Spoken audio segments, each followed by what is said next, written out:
नमस्कार दोस्तों, big post daily में आप सबका स्वागत है। दिल्ली में क्वाड समूह की बैठक पर चीन काफी गुस्से में आ गया है। इस मामले में चीनी विदेश मंत्रालय के प्रवक्ता माओ निंग ने कहा कि किसी भी दो देशों के बीच शांति और विकास को आधार बनाकर चर्चा होनी चाहिए। सिर्फ डेमोक्रेसी होना ही चर्चा को समर्थन नहीं कर सकता। चीन क्वाड पर लगातार आरोप लगाता है कि उसका निर्माण ही चीन को रोकने के लिए किया गया है। यह अमेरिका कमजोर होने का संकेत है। अब चीन के बारे में कहा जाने लगा है कि चीन इतना शक्तिशाली हो चुका है कि अकेला अमेरिका उसका मुकाबला नहीं कर सकता। इसके लिए क्वाड को जन्म दिया गया। अब हम क्वाड इस संगठन के बारे में महत्वपूर्ण जानकारी पर चर्चा करते हैं। 12 मार्च 2021 को भारत आधिकारिक तौर पर क्वाड का सदस्य राष्ट्र बना। क्वाड एक ऐसा संगठन है जो समान विचारधाराएं और हित संबंध रखने वाले 4 एशियाई राष्ट्रों को एक मंच पर लाता है। अमेरिका, जापान, ऑस्ट्रेलिया और भारत इसमें शामिल है, जो स्वतंत्रता और खुलेपन को बढ़ावा देना चाहते हैं। इन चारों ही देशों के हित संबंध हिंद महासागर से जुड़े हुए हैं। क्वाड का विचार पहली बार 2007 में आया था, लेकिन शुरुआत में यह आगे नहीं बढ़ सका। फिर भी 2017 में इसे पुनरुज्जीवित किया गया। भारत का क्वाड सदस्य बनने से इंडो पैसिफिक क्षेत्र में महत्वपूर्ण बदलाव आने की संभावना जताई जा रही है। विदेश मंत्री एस जयशंकर की अध्यक्षता में हुई क्वाड की बैठक में अमेरिकी foreign minister Antony Blinken, Japan के विदेश मंत्री योशिमासा हयाशी और ऑस्ट्रेलियाई विदेश मंत्री पेनी वांग शामिल हुए। क्वाड का उद्देश्य इंडो पैसिफिक रीजन को व्यापार के लिए सुरक्षित और खुला रखना है।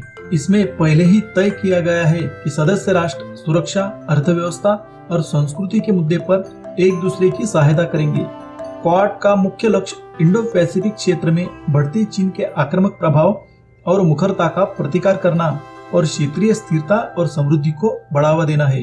क्वाड फ्रेमवर्क के तहत सदस्य देश एक दूसरे के साथ और क्षेत्र के अन्य देशों के साथ अपनी कनेक्टिविटी, इंफ्रास्ट्रक्चर और इकोनॉमिक रिलेशंस को बढ़ावा देने की दिशा में काम करें। विदेश मंत्री एस जयशंकर की अध्यक्षता में हुई बैठक में क्वाड विदेश मंत्रियों ने शुक्रवार को नई दिल्ली में एक बैठक में इंडो पैसिफिक की स्थिति की व्यापक समीक्षा की। यह बैठक सामरिक रूप से महत्वपूर्ण क्षेत्र में चीन की बढ़ती आक्रामकता को लेकर बढ़ती वैश्विक चिंताओं को लेकर थी। बैठक के बाद जारी एक संयुक्त बयान में मुक्त और खुले प्रशांत महासागर क्षेत्र पर जोर दिया गया और कहा गया कि क्वाड समूह कानून के शासन, संप्रभुता और क्षेत्रीय अखंडता और विवादों के शांतिपूर्ण समाधान के सिद्धांतों का दृढ़ता से समर्थन करता है। लेकिन चीन को लगता है कि इस संगठन का उद्देश्य चीन की बढ़ती हुई सामरिक और आर्थिक ताकत को रोकना है और इसीलिए अमेरिकी नेतृत्व वाले किसी भी संगठन का चीन कड़ा विरोध करता है। दुनिया भर में अमेरिका और चीन ने खुद के हित संबंधों को मजबूत बनाने के लिए क्वाड जैसे कई संगठन बनाए हैं।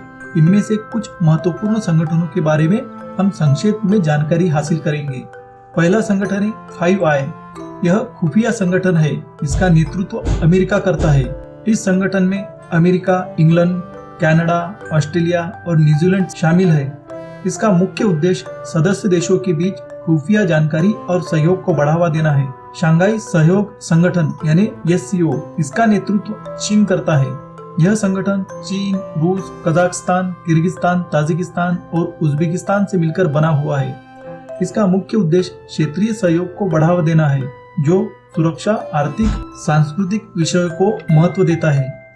ब्रिक्स, इस समूह में ब्राजील, रूस, भारत, चीन और दक्षिण अफ्रीका शामिल है।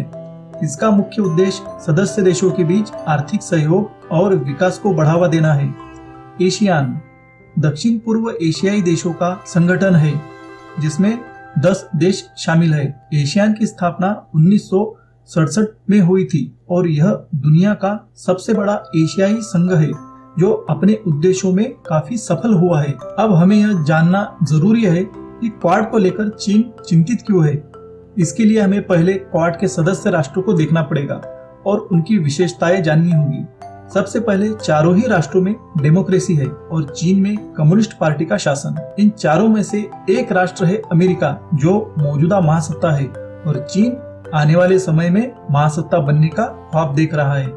ऐसे स्थिति में चीन के लिए यह एक संकट हो सकता है क्योंकि उसके विरोधी देश इकट्ठा हो रहे हैं जिन्हें चीन अपने लिए एक रणनीतिक खतरा मानता है। इसके अलावा क्वाड के चारों राष्ट्र अगर व्यापारिक, सामरिक, आर्थिक और लश्करी दृष्टि से एक हो जाए तो चीन को भविष्य में महासत्ता बनने से रोका जा सकता है। दोस्तों, मैंने एक छोटा सा प्रयास किया है जिसमें मैंने क्वाड, अमेरिका, भारत, चीन के संबंधों को समझाने की कोशिश की है।